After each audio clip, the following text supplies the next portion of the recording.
Can someone explain me how we keep winning? So as most of you may know by now, this year is Tom's 80th anniversary. I've already made a lot of videos talking about this, and I feel like there's a lot of stuff that's been out that has made it pretty obvious.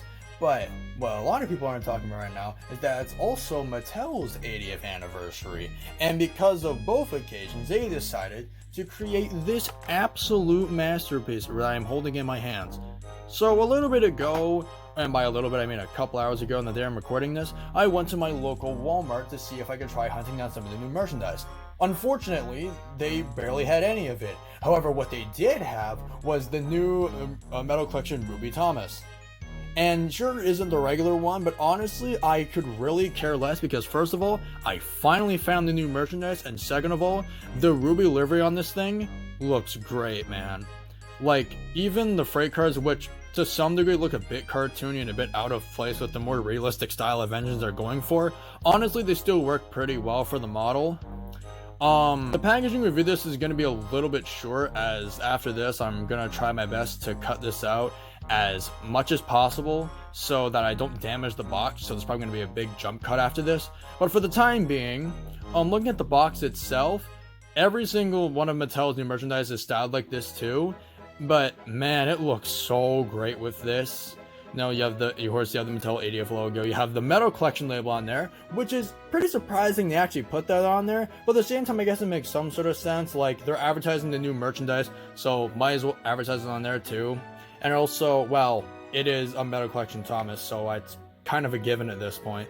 But yeah, and also on the very bottom you can see Thomas right there, if you forgot who this was. Yeah, pretty big, great box.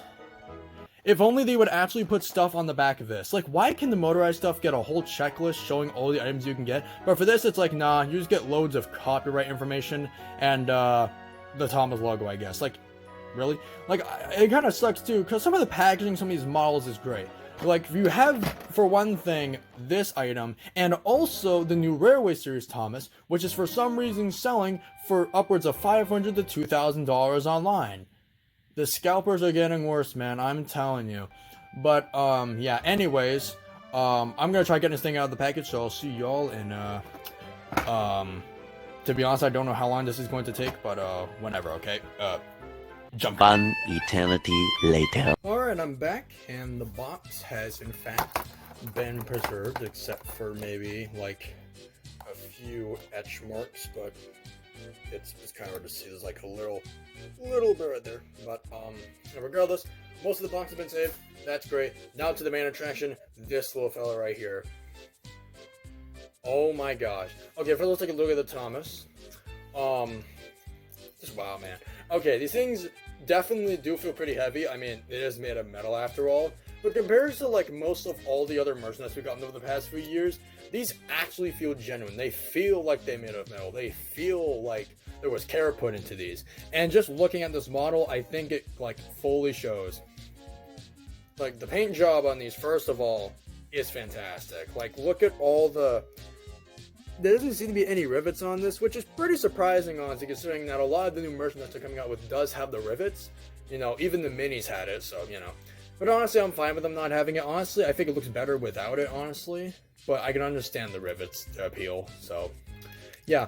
But, yeah, they actually painted the whistle on the die-cast models, including this one, which is pretty surprising considering that, from what I know of, the new motorized items don't have their whistles painted, which is pretty funny, but, I don't really mind it, though.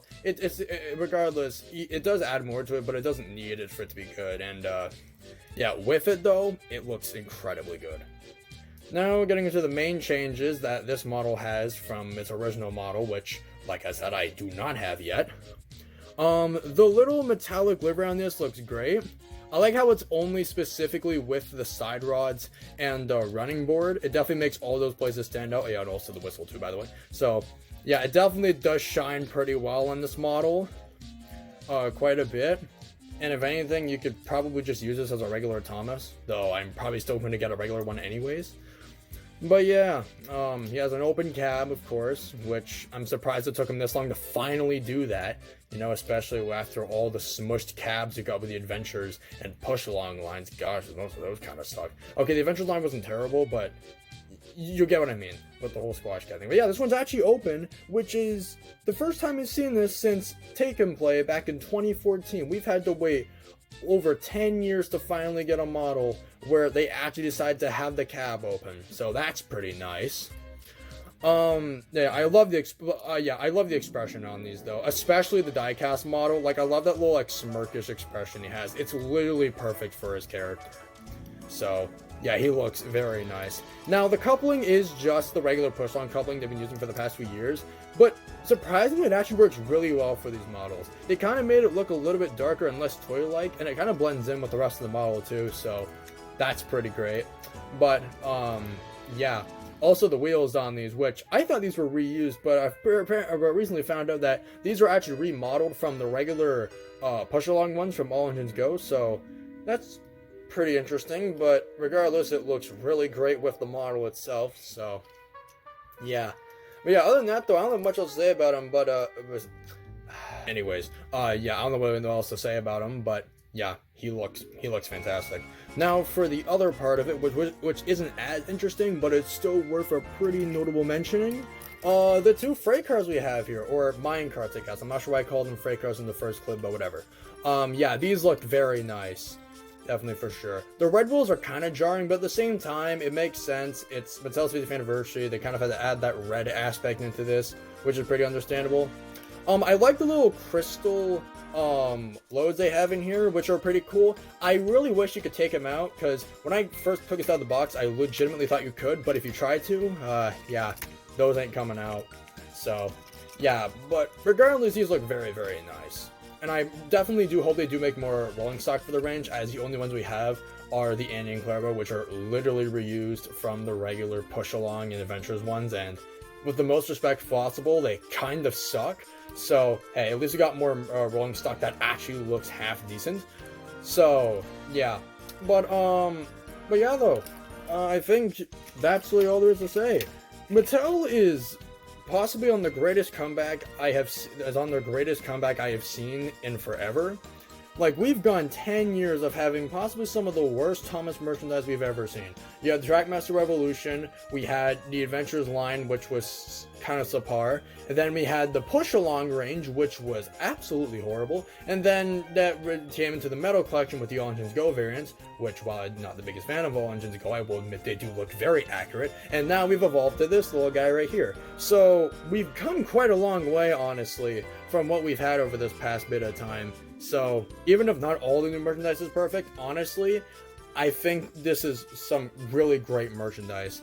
And yeah, if you guys ever find these in your stores, try grabbing as many as you can. Try supporting this range as much as possible. And yeah, I know they're probably going to continue with the range anyways with all the new diesel leaks we've been getting.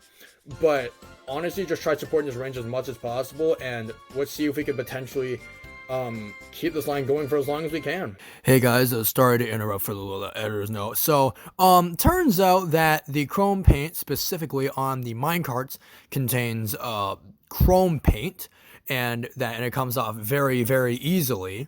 I'm not sure why I specified that there's specific chrome paint on it. Obviously there is, but my main point is that the chrome paint can come off very easily, and I just now realized that, and also from other people's things. So, if you plan on buying this, please be extremely careful handling it. I hadn't realized at that time that the paint could come off yet. And just for reference, this is what my trucks look like now. So clearly I hadn't realized till like a couple days later. But yeah, I just say be careful if you plan on buying this. Or if you're getting this for like your kid or something, just maybe hold out on buying it until Mattel does a recall. Because let's be honest, they 100% will. So, yeah, I just wanted to say that for a second here, so, yeah. So, yeah. I really don't know how I'm going to end this, but, yeah. There he is again.